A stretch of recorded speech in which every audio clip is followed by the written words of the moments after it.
as outras elas irão ficar no AVA. Inclusive, eu peço que vocês possam depois acessar para tirar alguma dúvida, entendeu? Para estudar alguma coisa que tenha passado. Importante para ajudá-los a fixar uma ferramenta boa que vocês nem teriam se fosse uma aula presencial, né? Então, eu sugiro que vocês usem isso também, é uma ferramenta interessante, tá bom? Vamos tratar hoje sobre causas de exclusão do crédito tributário, tá? Nós já estudamos nós já estudamos lançamento, já estudamos crédito tributário, nós já estudamos as hipóteses de suspensão, de extinção, e hoje nós vamos tratar especificamente sobre as causas de exclusão do crédito tributário, tá bom? Antes de começar, eu quero dizer que eu já disponibilizei as notas de vocês, tá certo? No sistema.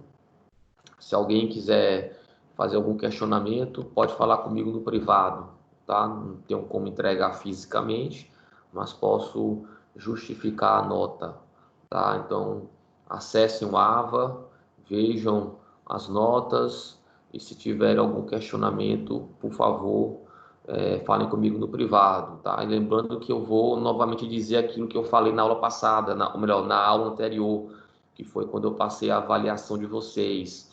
A avaliação de vocês, ela leva em consideração não só o sim ou não, mas a justificativa, como a resposta foi consignada, tá? Então, é importante que vocês entendam que, considerando que foi uma avaliação, que vocês tiveram tempo, puderam fazer consulta, pesquisa, claro que a avaliação tende a ser mais rigorosa, tá? Mas é claro que, no geral, as notas foram muito boas, ok? Espero que a gente possa seguir nessa toada, tá? Com êxito ao final do semestre, tá bom? Então, mais uma vez, se alguém quiser consultar, falem comigo no privado, no WhatsApp, tá bom, gente? Então, como eu falei para vocês, nós vamos tratar hoje sobre as causas de exclusão do crédito tributário, tá?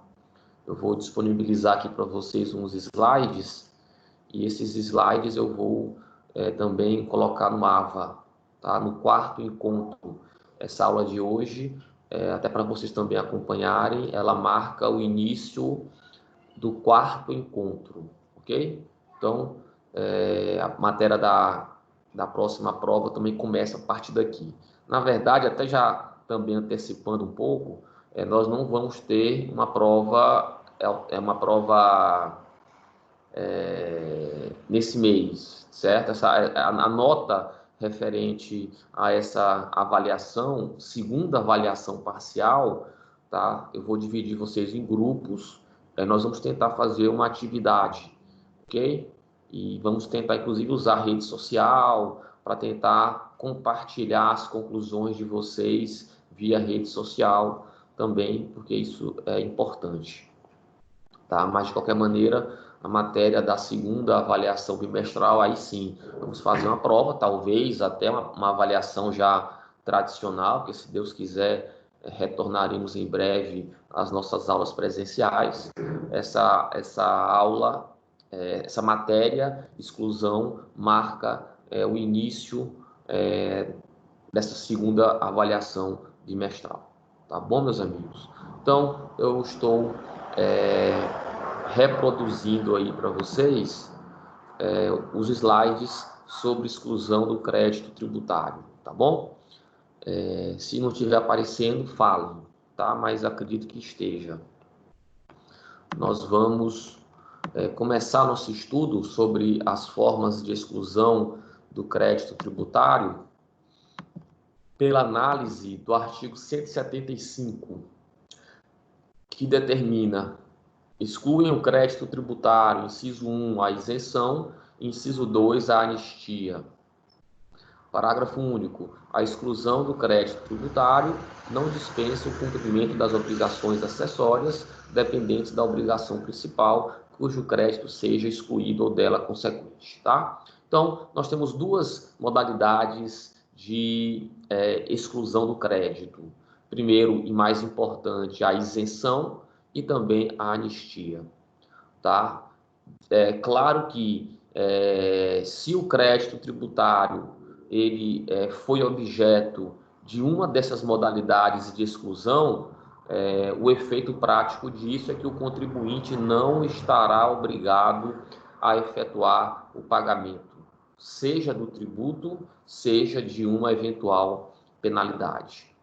Para a gente poder entender o que é a causa, o que é a exclusão do crédito tributário, talvez aí com um pouco mais de facilidade, eu trouxe aqui para vocês o conceito do professor Ricardo Alexandre, que talvez seja aquele conceito mais objetivo, mais didático.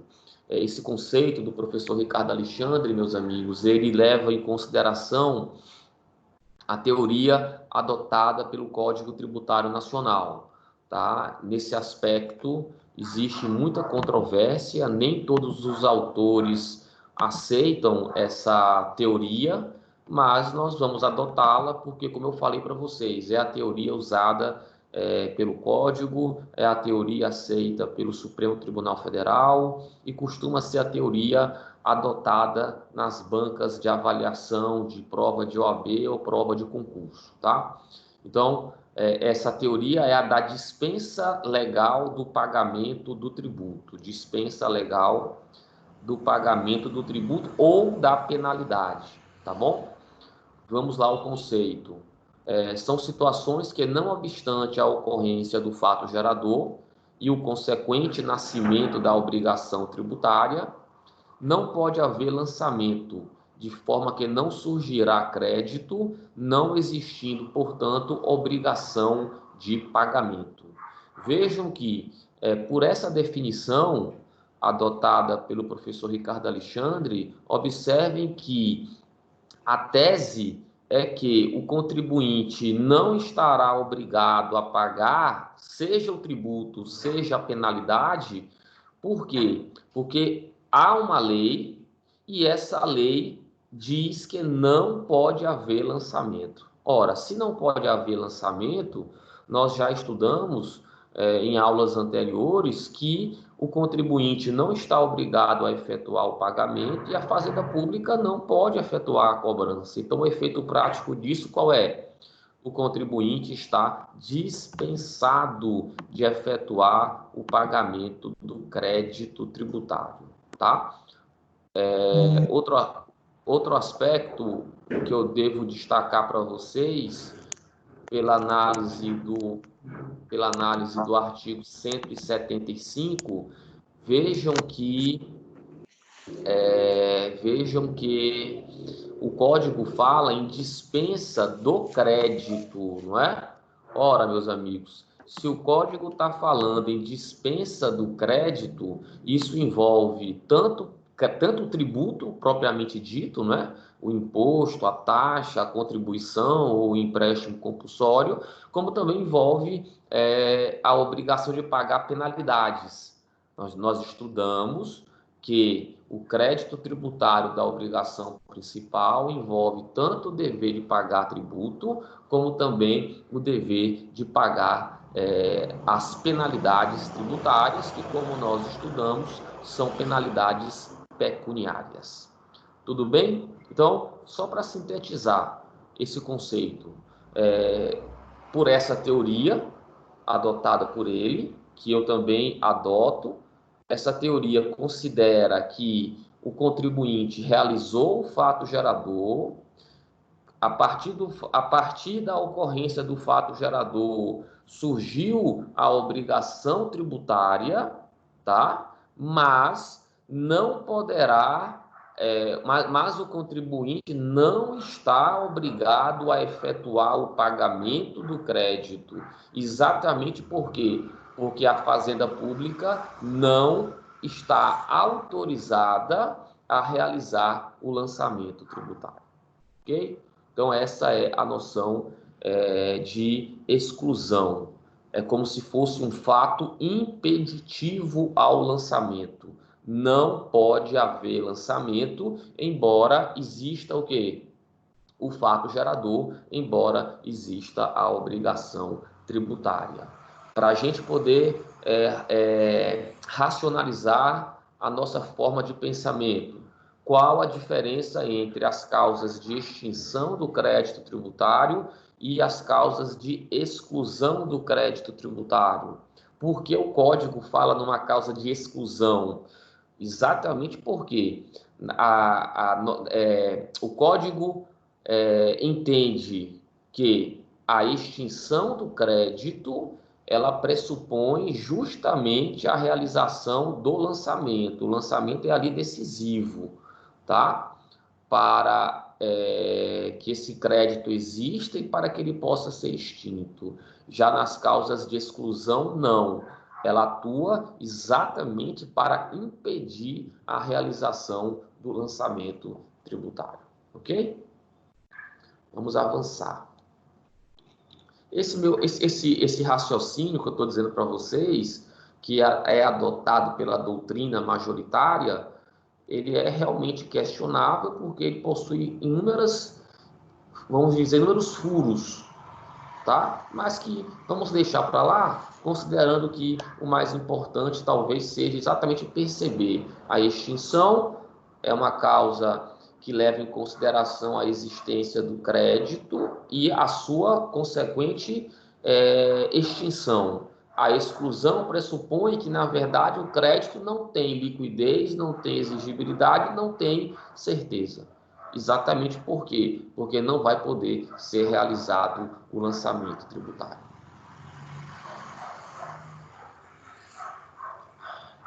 Então, nós temos duas causas, como eu já falei para vocês, isenção e anistia, tá? É a chamada inteligência artificial do direito tributário, para ajudá-los aí a memorizar as causas. É a inteligência artificial, isenção e anistia. Como eu falei para vocês, dentre essas duas, a principal causa de exclusão é a isenção, é a mais adotada, é aquela que mais traz repercussão na nossa vida, também é aquela que mais gera discussão, sobretudo com relação à violação ou não ao princípio da isonomia. Não há dúvida nenhuma que a isenção é a principal causa de exclusão do crédito tributário.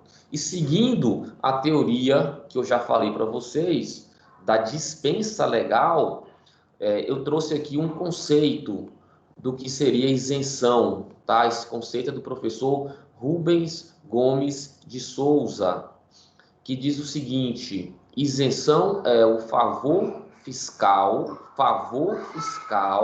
essa expressão favor fiscal, ela é bastante reveladora do que é a isenção, tá?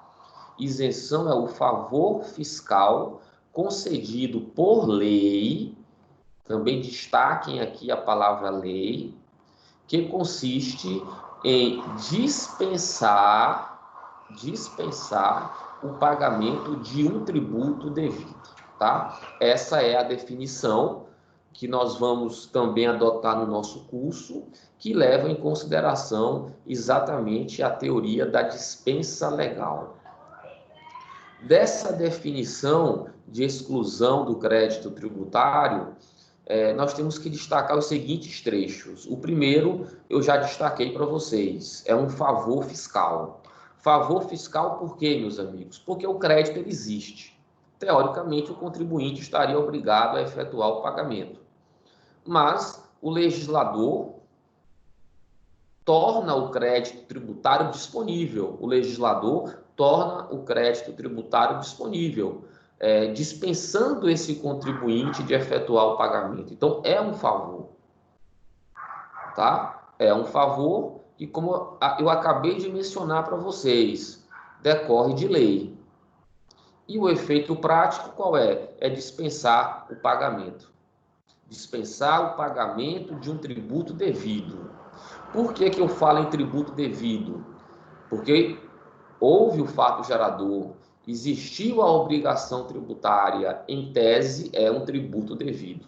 Mas por um favor legal, aquele contribuinte está dispensado de efetuar um pagamento. E é óbvio que esse favor fiscal, que torna o crédito tributário disponível, ele deve levar em consideração sempre, ele deve levar em consideração o interesse público nos mais diferentes aspectos, o interesse público em promover o desenvolvimento econômico, o interesse público em combater uma crise econômica, como a que, por exemplo, nós estamos vivendo na atualidade. Então, nós temos várias situações, várias circunstâncias que vão levar o legislador a buscar na isenção fiscal uma política tributária. E essa política tributária sempre tem que atender a um interesse público, tá? E aí é importante diferenciar isenção de imunidade. Nós já chegamos a tratar disso no semestre passado, mas é importante relembrá-los. Imunidade é matéria constitucional. Imunidade atua no plano da competência. Imunidade retira a competência. Então, é como se o legislador não tivesse competência para exercer o poder de tributar em relação àquelas pessoas, em relação àqueles bens ou em relação àquelas situações. Isso é imunidade. Isenção é diferente. Na isenção, o que ocorre é justamente o exercício da competência. Na isenção, o ente federativo é competente, ele pode instituir o tributo, e se ele pode instituir o tributo, ele também tem competência para dispensá-lo quanto ao seu pagamento. Vejam que a isenção ela vai ser concedida diante de uma norma tributária impositiva. É por isso que eu acabei de dizer para vocês que a isenção, ela decorre da lei, ela decorre da competência, e a partir do exercício dessa competência, alguém vai ser dispensado do pagamento de um tributo que existe, porque efetivamente existe uma norma tributária impositiva. Não tem sentido também você falar na isenção de um tributo que nunca nem foi criado. Tá? Que seriam as chamadas isenções em branco, como nós iremos tratar mais adiante. Tá certo, meus amigos? Alguma dúvida até aqui sobre o que seja isenção, seu conceito, a diferença entre imunidade e isenção?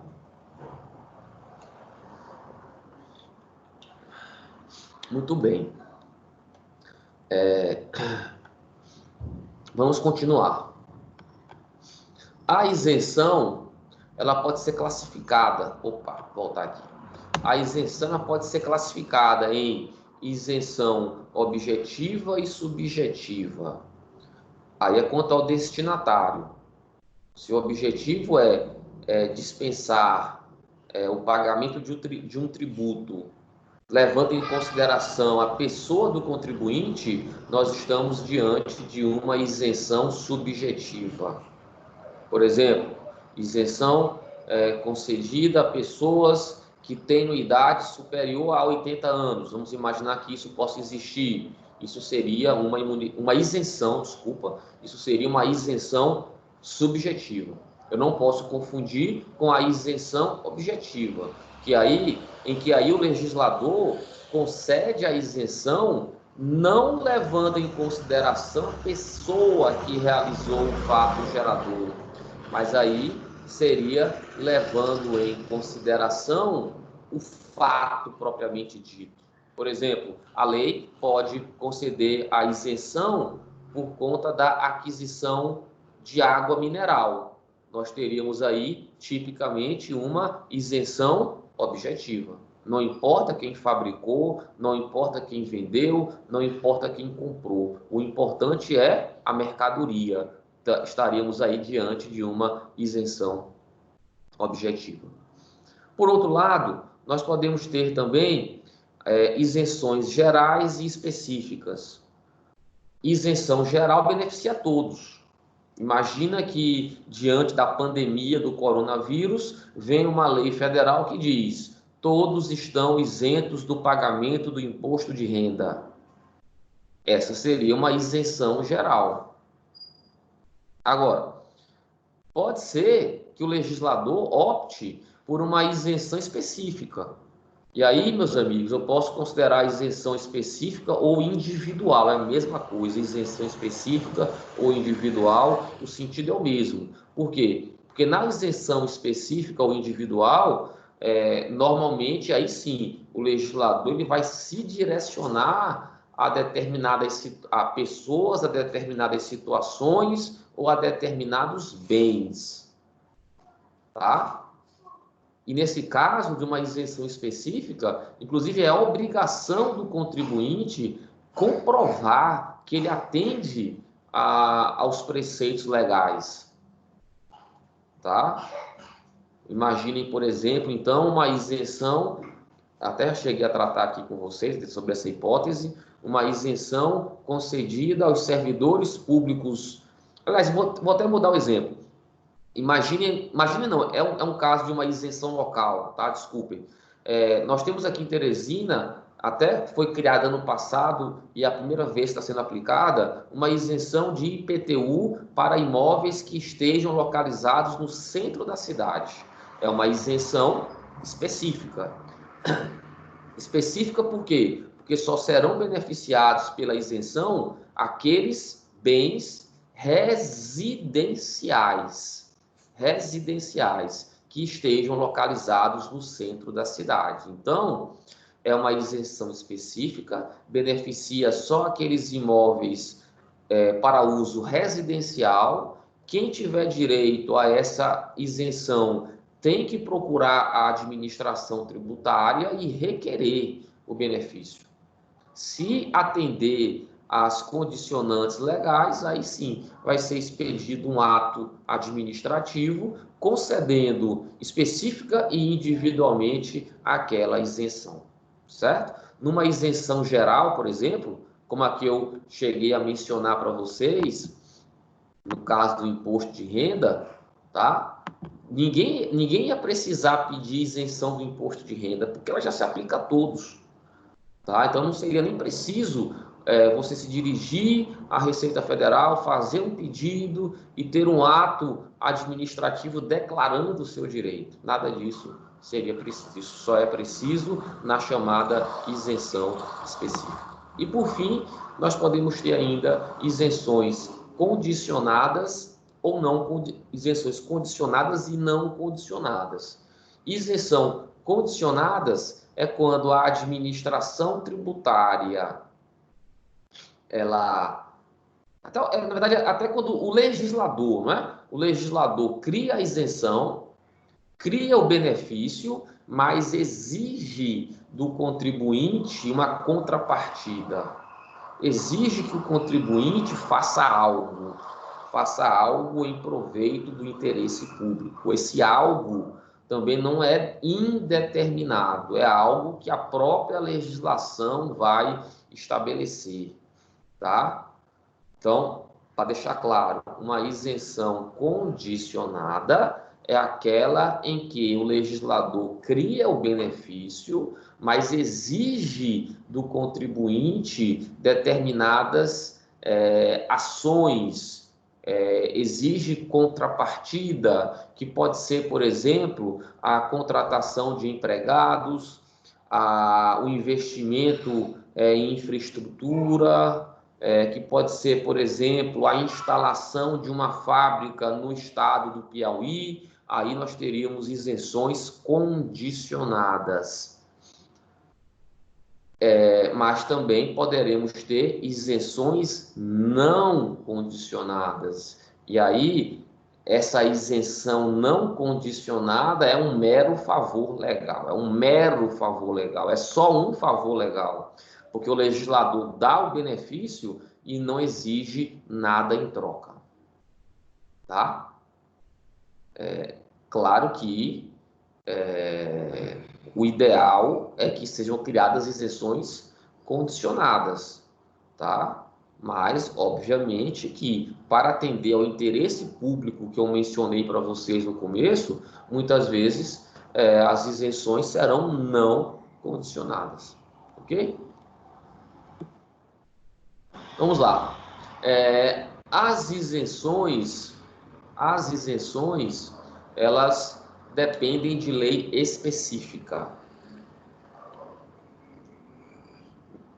Isso, essa necessidade ou obrigatoriedade de uma lei específica, ela está descrita na própria Constituição Federal, artigo 150, parágrafo 6º, tá bom? Diz o seguinte: qualquer subsídio ou isenção, redução de base de cálculo, concessão de crédito presumido, anistia ou remissão, relativos a impostos, taxas ou contribuições, só poderá ser concedido mediante lei específica, federal, estadual ou municipal, que regule exclusivamente as matérias acima enumeradas ou o correspondente tributo ou contribuição, sem prejuízo do disposto no artigo 155, parágrafo 2º, 12, a linha G da Constituição Federal. Meus amigos, olha só, vejam que nós temos no direito tributário brasileiro a legalidade tributária, não é? E não há dúvida nenhuma que a exclusão do crédito tributário é matéria reservada à lei. Isso fica muito claro pelo artigo 97 do Código Tributário Nacional. Está lá, bem claramente, as causas de exclusão do crédito tributário devem ser disciplinadas por lei. Só que a Constituição foi além, porque a Constituição ela não se satisfaz apenas com a mera legalidade. Ela quer mais, ela exige que a isenção, assim como a anistia, tá no próprio texto, elas só podem ser criadas por leis específicas, leis que tratem especificamente desse tema, certo? Isso para evitar que essas matérias sejam tratadas abstratamente. Isso para evitar aquele famoso trem da alegria, em que, por exemplo, o Poder Executivo manda uma medida provisória e lá, ao analisar a medida provisória, o Poder Legislativo insere um dispositivo criando uma isenção, por exemplo. Tá?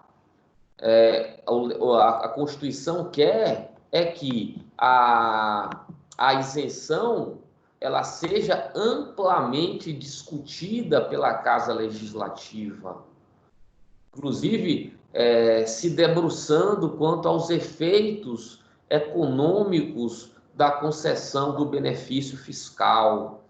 Até porque o benefício fiscal, no caso a isenção, meus amigos, vai gerar uma queda de arrecadação, tá? E exatamente para que haja um maior controle quanto à criação desses benefícios fiscais, é que a Constituição, então, exige a criação de lei específica. Tá certo? Muita atenção para isso. Eu só queria fazer um adendo. Eu até não coloquei no slide, e por isso eu queria que vocês anotassem, por favor, tá? Que eu vou dizer agora. Eu fico até visualizando vocês, todos vocês assistindo a minha aula, com caderno e caneta na mão, anotando tudo que eu estou falando para vocês. Toda aula eu mentalizo isso, certo? Eu tenho certeza que nessa turma todo mundo faz isso. Posso Com falar? certeza, professor, com certeza. Eu vou até mandar para vocês uma foto que um aluno de outra faculdade me mandou sobre isso. Vou mandar aqui para vocês. Não percam o foco na aula não, viu? Mas só para... Deixa eu ver aqui. Mas aqui tenho certeza que nessa turma não acontece. Mandei. Mas anotem aí, por favor.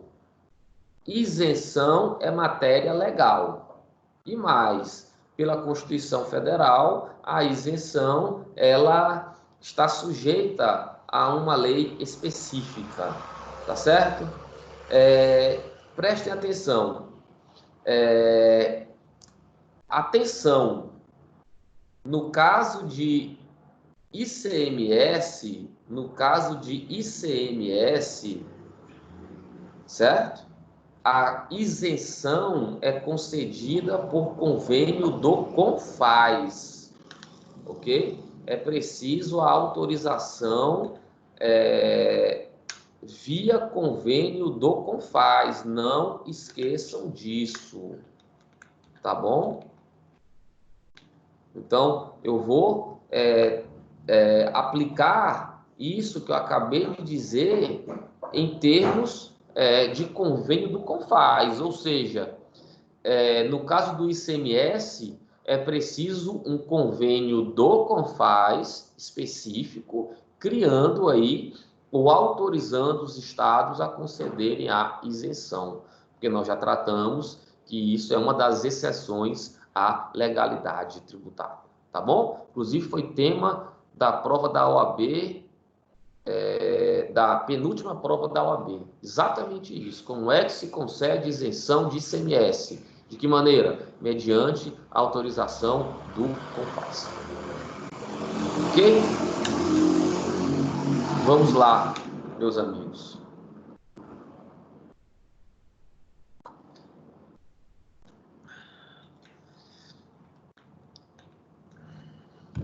Anotaram? Ou querem que eu repita? Não precisa, né? Então vamos.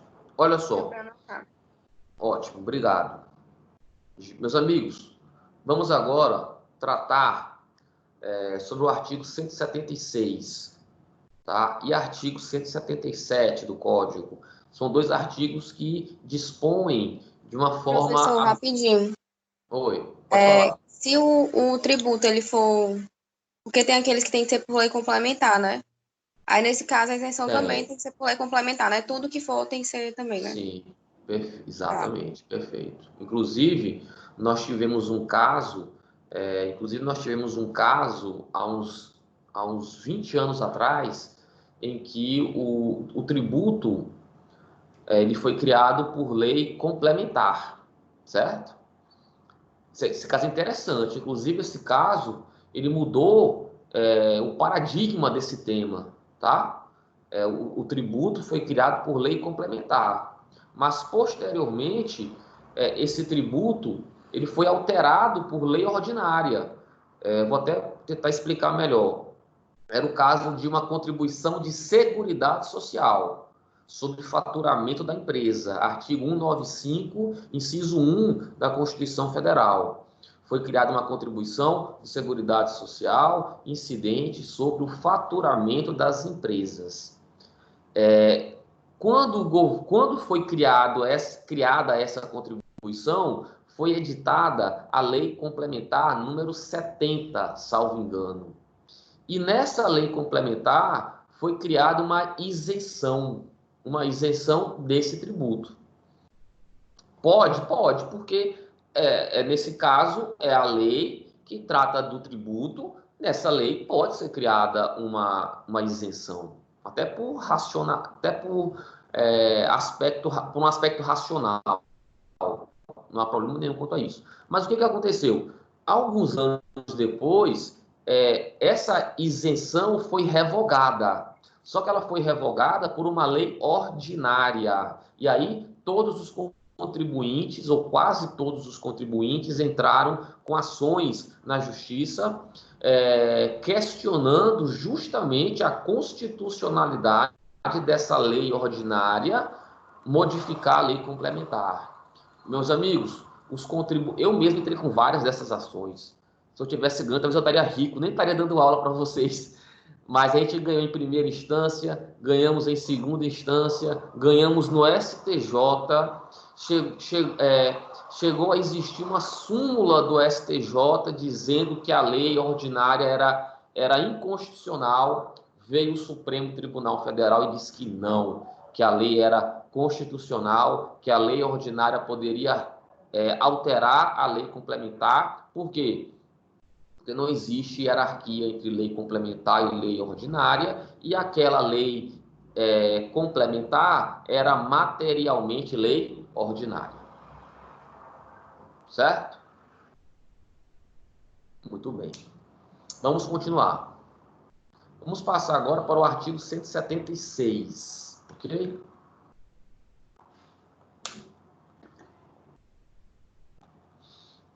Artigo 176.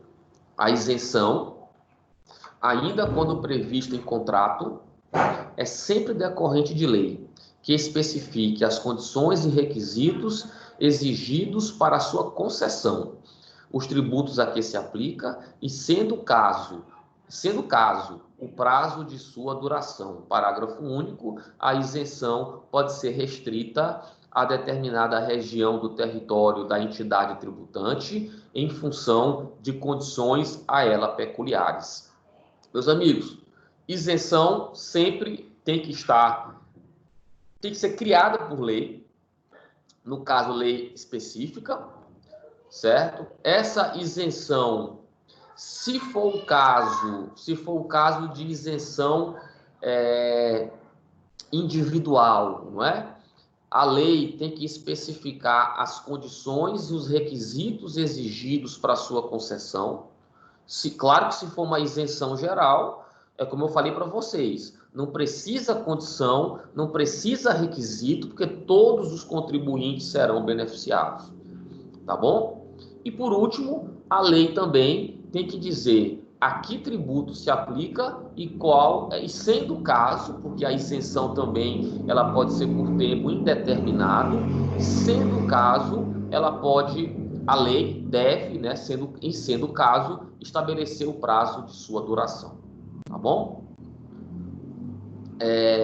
E o parágrafo único do artigo 176 estabelece que a isenção ela pode ser específica para uma determinada região do território da entidade tributante, certo? Pode ser que a isenção ela se direcione para aquela região, porque aquela região passou por uma calamidade pública e por essa razão o legislador está concedendo um benefício fiscal para os moradores daquela região, tá? Isso decorre da própria aplicação da isonomia tributária, tratar igualmente os iguais, tratar desigualmente os desiguais. Então, esse tratar desigualmente os desiguais pode também decorrer da aplicação de uma isenção. Imagine que essa pandemia ela ocorra numa parte do território do Brasil, por exemplo.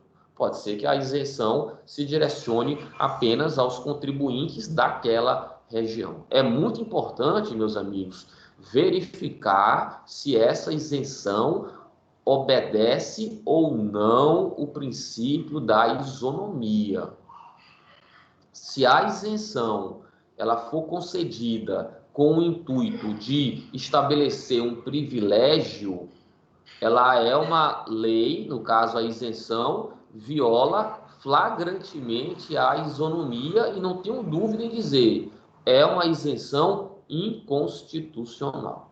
E claro que pode ser discutida em controle concentrado de constitucionalidade. Tá bom? Vamos agora para o artigo 177. Salvo disposição de lei em contrário, a isenção não é extensiva. Inciso 1, as taxas e as contribuições de melhoria. Inciso 2, aos tributos instituídos posteriormente à sua concessão. Já tratei disso um pouco antes com vocês, tá? A chave para vocês entenderem o artigo 177 é essa parte aqui, ó. A isenção não é extensiva. A isenção não é extensiva. Deem destaque a essa expressão.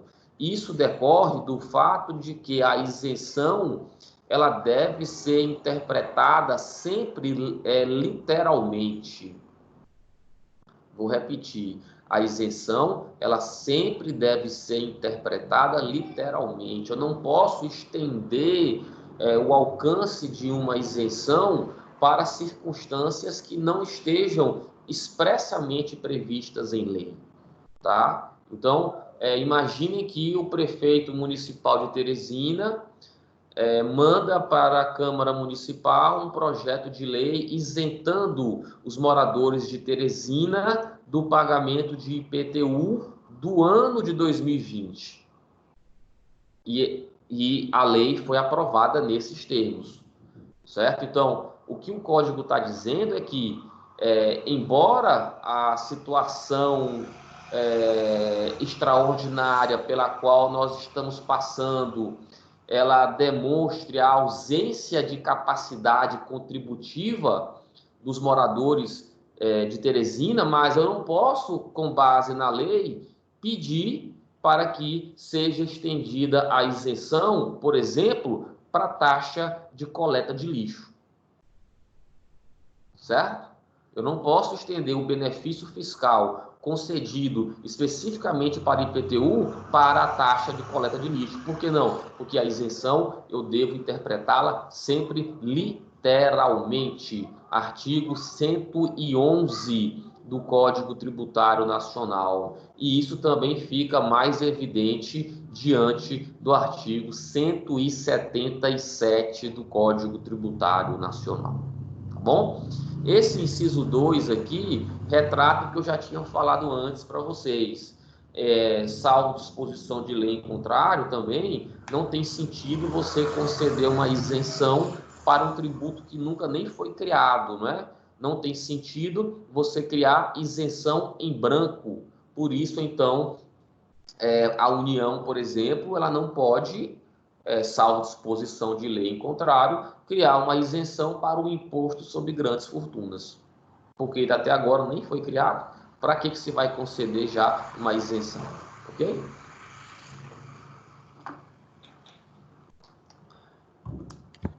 Vou passar adiante, tá bom? Aqui eu trouxe para vocês uma jurisprudência que depois vocês dessem uma lida. Ela se baseia exatamente na ideia de que a isenção ela deve ser interpretada literalmente, tá? É bom vocês darem uma lida, é um tema muito interessante.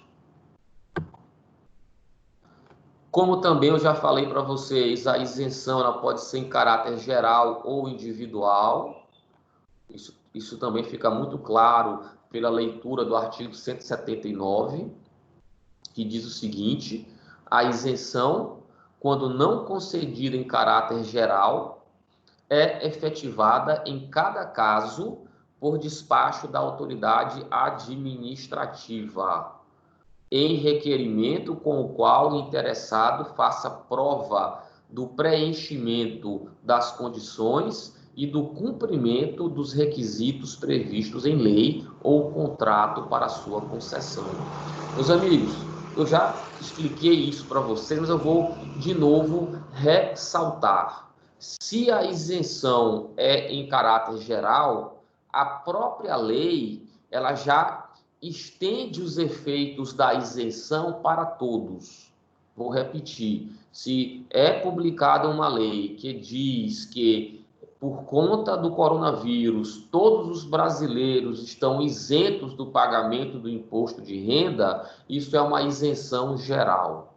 Agora, se a lei diz que a isenção ela é específica para médicos que estejam trabalhando no coronavírus, aí já passa a ser uma isenção em caráter o quê? Individual. Porque quem for médico, quem estiver atendendo em hospitais e disponível para o tratamento dessa pandemia, individualmente esses médicos têm direito à isenção. Agora, para isso, é preciso que eles tenham a iniciativa de requerer administrativamente o benefício.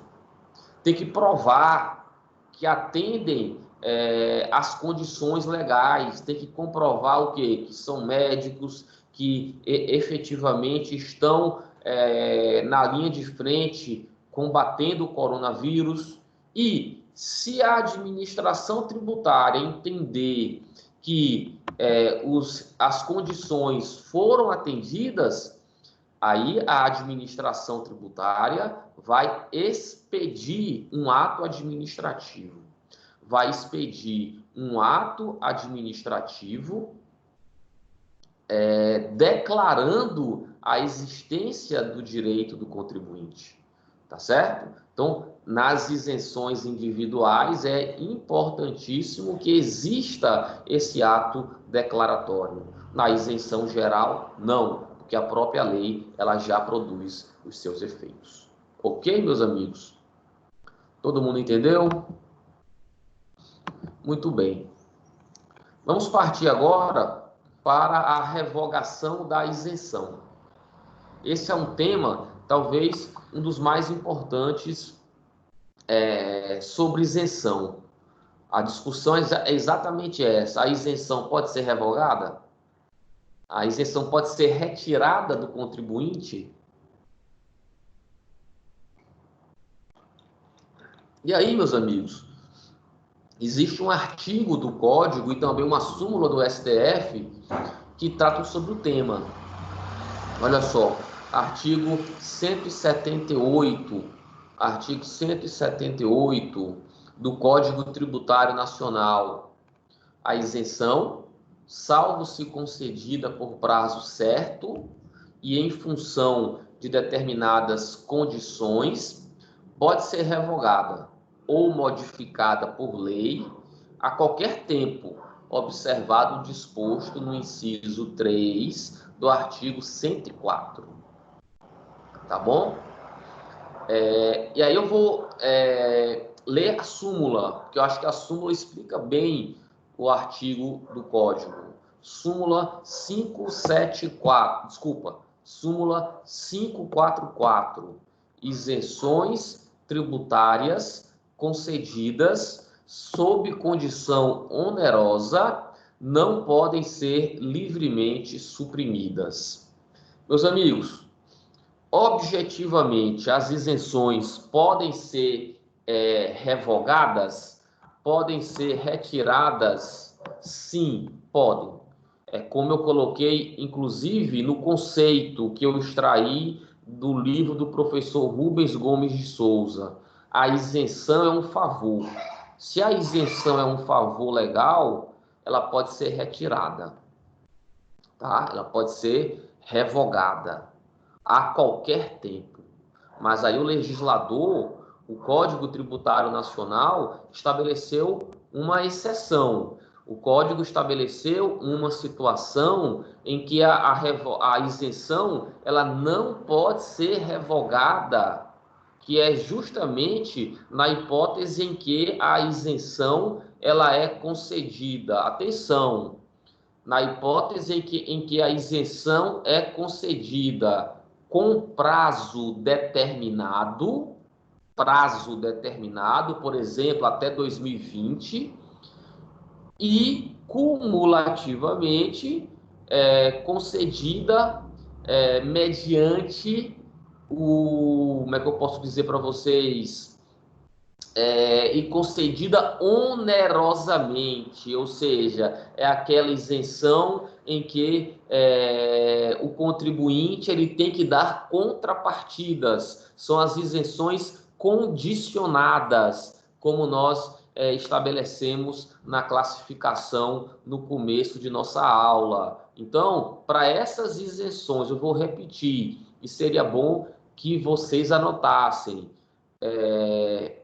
Nas isenções com prazo determinado e condicionadas, onerosas, essas isenções elas não podem ser retiradas do contribuinte antes de expirado o prazo estabelecido em lei. Então, se a isenção é para vigorar até 2030 e se o contribuinte atende a todas as condições onerosas fixadas pela lei, esse contribuinte tem direito de gozar dessa isenção integralmente, até que o prazo estabelecido em lei venha a expirar.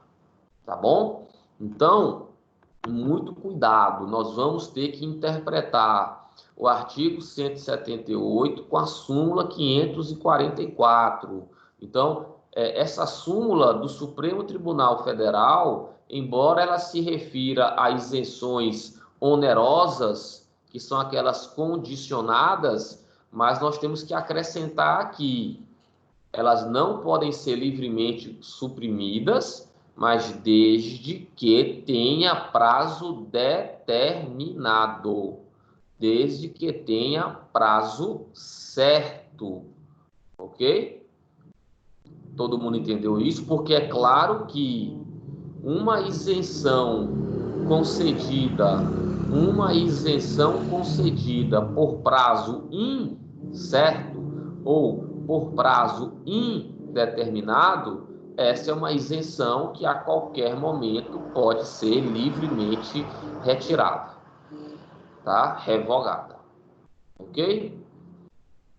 É sobre esse tema, revogação da isenção, que eu já, mais uma vez, destaco. As isenções podem ser retiradas, à exceção da hipótese do artigo 178, mas uma situação que nós temos que tomar muito cuidado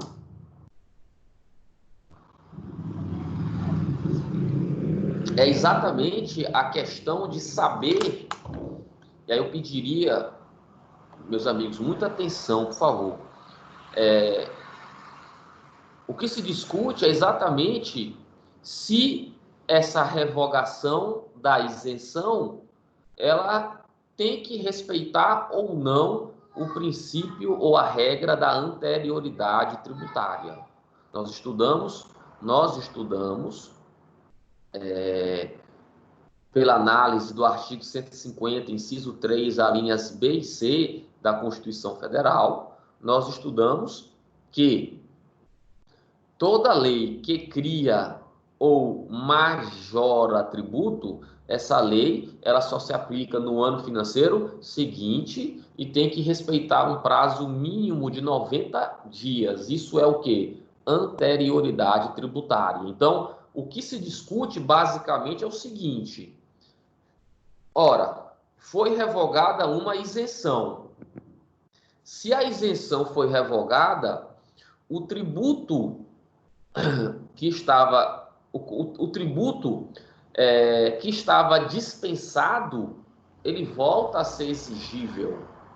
Então, a questão é, tem que ser dado um prazo para o contribuinte se preparar para efetuar esses pagamentos, certo? E aí, meus amigos, a jurisprudência majoritária do Supremo Tribunal Federal é no sentido de que, ora, se a isenção é um favor legal, um favor fiscal, se é um favor, esse favor pode ser retirado a qualquer momento. Pode ser retirado a qualquer momento e não precisaria respeitar a anterioridade tributária. Ou seja, a lei que revoga uma isenção sob essa ótica teria aplicação imediata. A doutrina quase que unânime sempre bateu muito nesse entendimento do Supremo Tribunal Federal. Porque a doutrina entende, na verdade, que se o contribuinte ele é isento do pagamento de um tributo e, diante disso, ele está dispensado desse pagamento, não pode, da noite para o dia, o contribuinte ser exigido a efetuar o pagamento desse tributo. Isso violaria a anterioridade e, mais especificamente, o princípio da não surpresa. Mas o STF nunca acolheu esse entendimento sob a ótica de que a isenção é um mero favor legal. Tá? Mas esse tema ele está sendo reanalisado pelo Supremo Tribunal Federal. Tá? E recentemente houve uma decisão cujo relator do acórdão foi o ministro Luiz Roberto Barroso, em que ele explicitamente diz que a revogação da isenção deve respeitar a anterioridade tributária. Eu até transcrevi aqui para vocês parte desse acórdão, porque é muito interessante. E vejam que ele diz aqui o seguinte, olha só. A concepção de anterioridade que me parece mais adequada é aquela afeta ao conteúdo teleológico da garantia. O conteúdo teleológico é finalístico, tá? O princípio busca assegurar a previsibilidade da relação fiscal. Previsibilidade da relação fiscal, ao não permitir que o contribuinte seja surpreendido com um aumento súbito do encargo, confirmando o direito inafastável ao planejamento de suas finanças. O prévio conhecimento da carga tributária tem como fundamento a segurança jurídica e como conteúdo a garantia da certeza do direito. Meus amigos, esse é exatamente a posição da doutrina majoritária.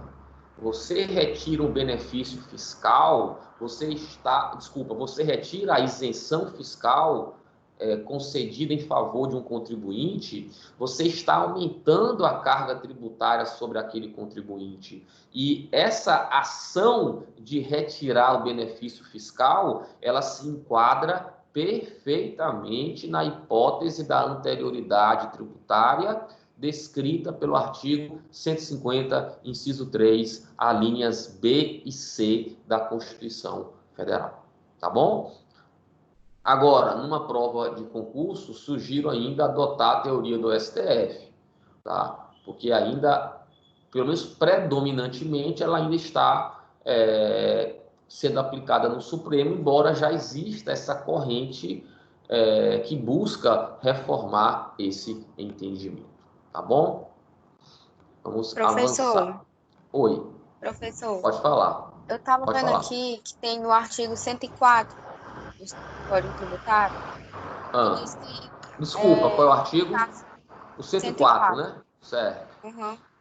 O inciso 3º, que diz que tem que aplicar imediatamente, até no caso de isenção, salvo se for imposto sobre o patrimônio ou a renda. Exatamente. E caso está obsoleto esse entendimento, ou... Olha, veja ou se bem. aplica para todos?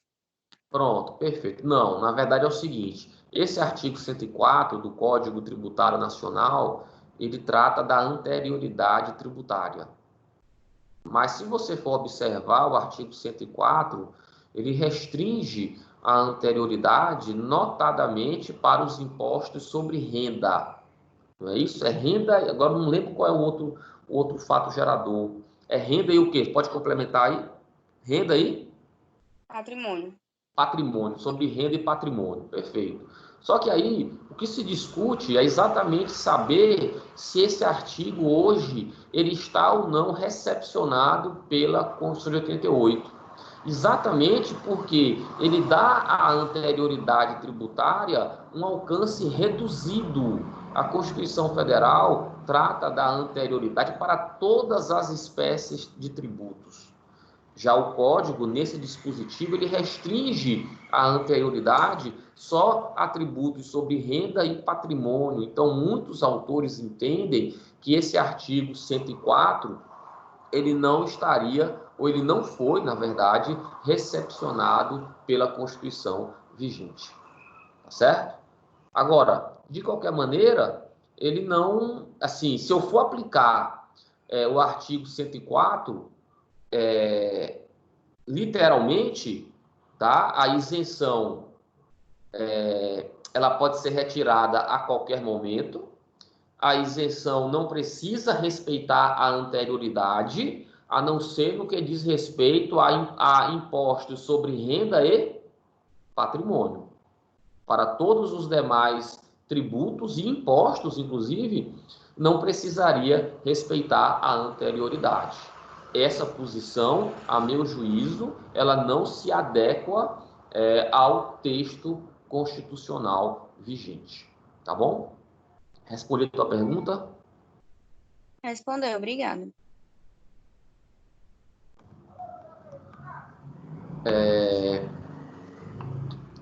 Continuando aqui, meus amigos, rapidamente, a isenção ela pode ser retirada quando for concedida individualmente, quando o contribuinte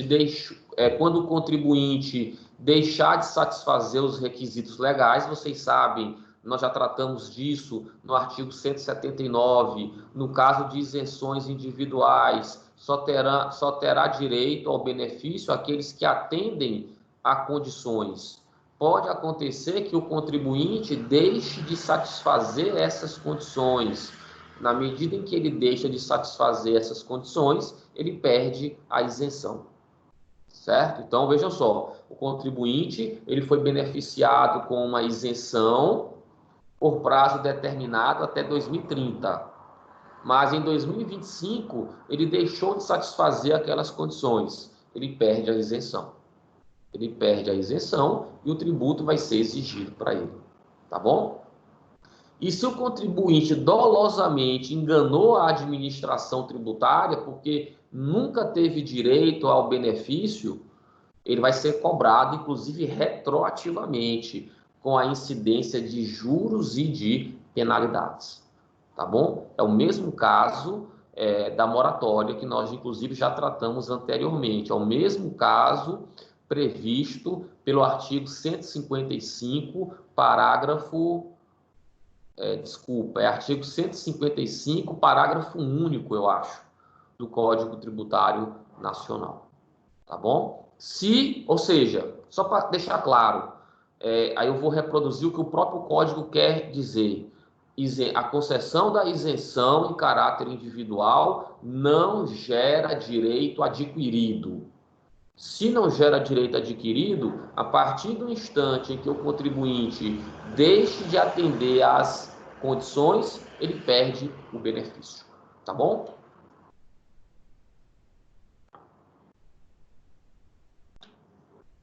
Para finalizar, só queria destacar aqui para vocês a Lei Complementar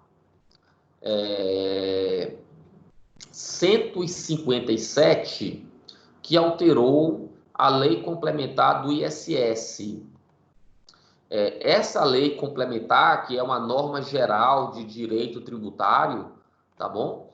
Essa norma geral, ela estabelece, meus amigos, no seu artigo 8º-A, parágrafo 1º, atenção, esse dispositivo legal prevê que não se pode conceder isenção de ISS, tá? Sob pena, inclusive, de sanção por improbidade administrativa. Dentro dessa ideia de concessão de benefício fiscal de maneira indiscriminada, o legislador, no caso do ISS, foi bem duro com o legislador. Foi bem duro e disse, olha, você não pode conceder isenção de ISS. Ora, vejam só, os municípios vivem chorando que estão com as finanças prejudicadas ou que tem déficit fiscal. Então, o que o legislador fez? Olha, diante disso, para evitar isenções que possam gerar guerra fiscal, o legislador já expressamente estabeleceu a impossibilidade quanto à concessão de isenções de ISS. Vocês, aqui não é tanto um problema, mas no caso, por exemplo, de São Paulo, em que existe a Grande São Paulo, existe a região do ABC, o que acontece muito? Acontece muito das empresas prestarem serviços em São Paulo, mas essas empresas serem atraídas para esses municípios vizinhos, tipo Santo André, São Bernardo do Campo, Diadema. E como é que esses municípios atraem essas empresas? Muitas vezes concedendo isenção de ISS. Isso gerava o quê? Uma enorme guerra fiscal, uma disputa, porque cada vez mais os municípios se viam obrigados também a entrar nessa disputa, concedendo isenções. Então, a médio, longo prazo, isso gerava o quê? Uma queda de arrecadação dos municípios. Para evitar isso, então, o artigo 8º-A, parágrafo 1º, impede a concessão de isenção fiscal. Tá bom, meus amigos? Eu trouxe aqui para vocês uma questão sobre exclusão do crédito tributário. Vamos aqui analisar a questão, uma questão da Fundação Carlos Chagas, com suporte nas normas do CTN, que disciplinam a concessão e a revogação de isenções, pode-se afirmar que, alternativa A lei que conceder a isenção deverá, entre outras coisas, especificar as condições para sua concessão e os tributos a que se aplica. Alternativa B, toda lei que conceder a isenção deverá especificar o prazo de sua duração, quando for concedida por prazo certo, vedada a concessão por prazo certo superior a 5 anos. Alternativa C, a isenção não pode ser restrita a regiões ou partes do território da entidade tributante. Alternativa D, essas isenções, quando previstas em contrato firmado com o ente tributante, dispensam a edição de lei. E a alternativa E, a isenção pode ser revogada ou modificada por lei a qualquer tempo, mesmo se concedida em função de determinadas condições e por prazo certo. E por prazo certo e de até 2 exercícios. Eu pergunto a vocês, qual aqui vocês marcariam? Vamos lá.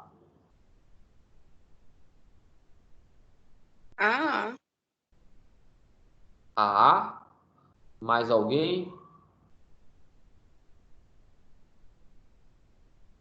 Vamos lá, meus amigos, por favor. Me ajudem.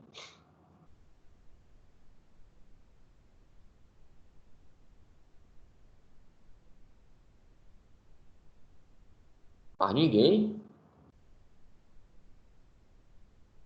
Não? Vamos voltar aqui, olha só. Alguém abriu o áudio aí. Pode falar ainda. Não, eu tá terminando de ler, mas eu tô na A também.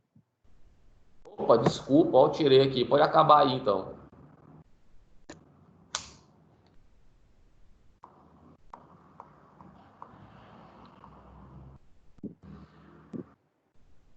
Pronto? Todo mundo leu? Pronto, é. Olha só, gente. Na verdade, aqui, certo? Nós devemos observar que o sentido da questão vai muito na literalidade do Código Tributário Nacional, tá? A alternativa E está errada, porque nós já vimos que não pode ser revogada, certo? As isenções ainda quando previstas em contrato, elas dependem de lei. Isso fica muito evidente no artigo 176, não é? E aqui eu faço uma observação. Eu queria destacar uma coisa aqui para vocês, que eu esqueci de falar no momento oportuno, mas até a análise de questões é importante porque nos permite retomar a matéria. Não sei se vocês acharam estranho, mas o código fala muito em isenção concedida por contrato, não é? O código fala muito isso. Isenção concedida por contrato. Tá certo isso? Não, não está certo.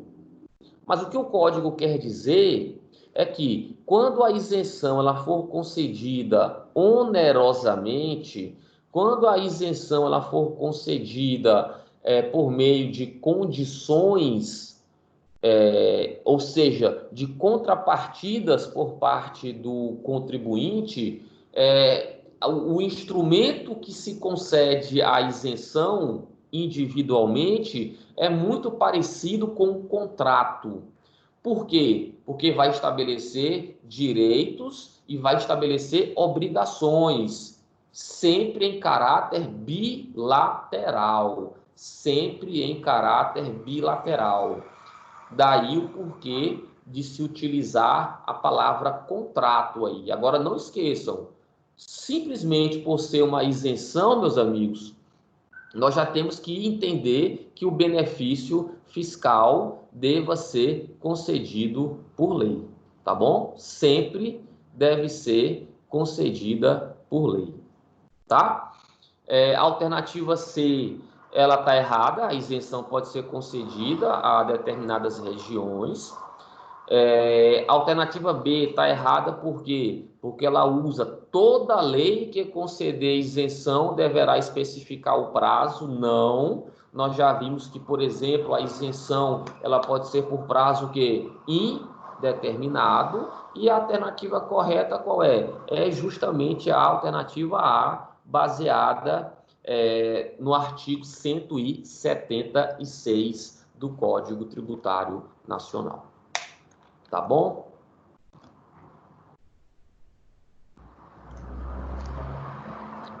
E temos uma outra questão aqui. Vocês entenderam a questão do contrato que eu quis explicar para vocês?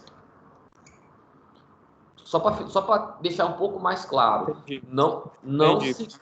Não se cria isenção por contrato. Não esqueçam disso. Mais em relação à forma da relação jurídica aí, né? Exato. Perfeitamente. Muito bem. Exatamente isso. Tá bom? E para a gente poder encerrar nossa aula, uma segunda questão também da Fundação Carlos Chagas. Em caso de calamidade pública decorrente de desastre natural, a concessão de isenção de IPTU caracteriza, alternativa A, medida ilegal, pois não pode haver isenção sem relação direta com supressão de algum aspecto da hipótese de incidência. Alternativa B, isenção geral, que pode ser revogada caso o contribuinte não se enquadre especificamente na previsão legal. Alternativa C, medida que pode ser concedida por decreto do chefe do Poder Executivo, desde que especifica as regiões afetadas e por prazo determinado.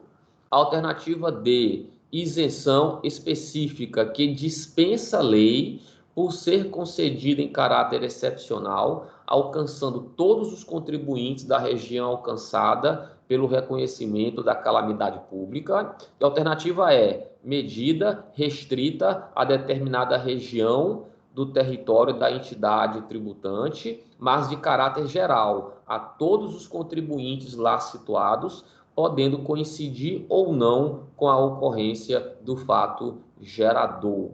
Qual seria a alternativa que vocês marcariam? Vamos lá, me ajudem.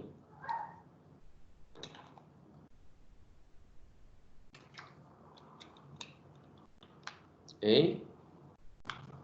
Vamos lá, meus amigos. Eu acho que A é, professor.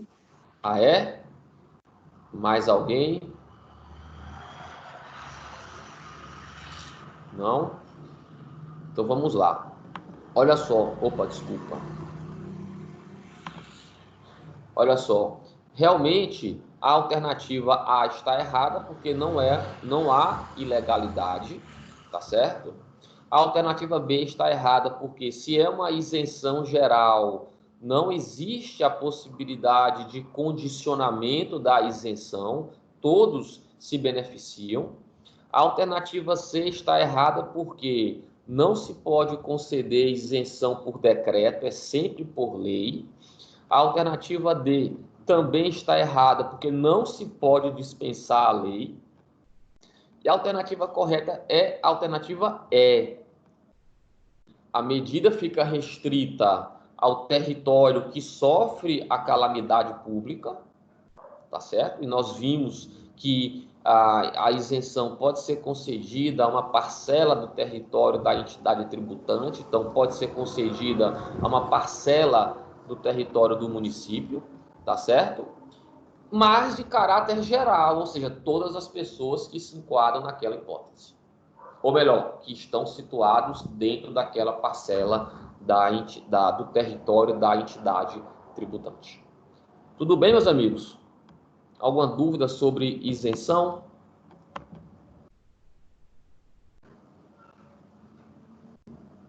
Pois vamos ficar por aqui, tá bom?